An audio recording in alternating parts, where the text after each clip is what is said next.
The first roll, it broke the driver's side window and I flew out.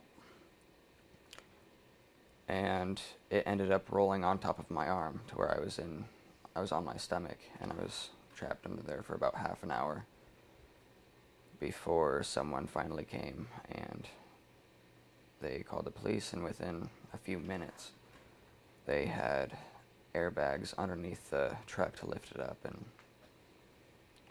then they hauled me off to here. It's when you're in the midst of the truck rolling and then it ends up on top of you. What's going through your head when you're going through this?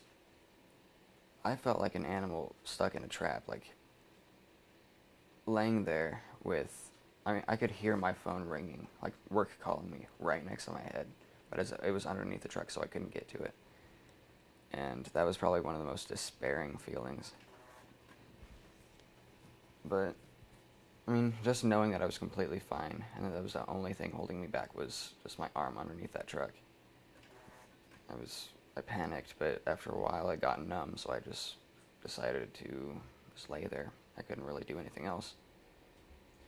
Did you have worries that nobody was going to come find you? Well, it was in the middle of the night, so I figured chances are no one will probably come, but I was lucky enough to where someone did.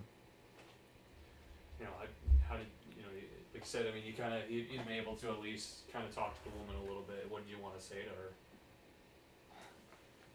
If she did not find me and my arm was stuck underneath that truck for any longer, I probably would have lost it due to just cell death.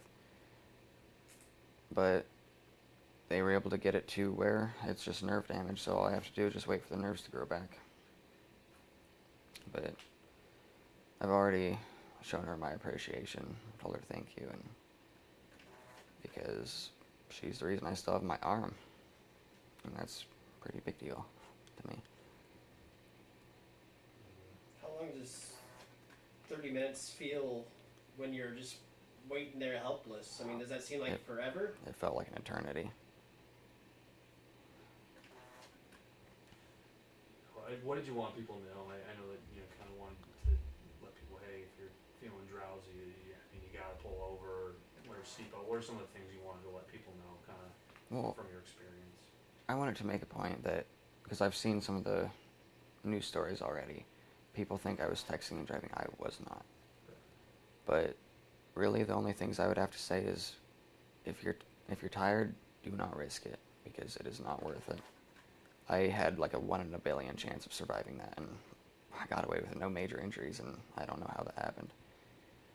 But all I can really just say is wear your seatbelt, don't drive tired. Those were really the only things that I did wrong.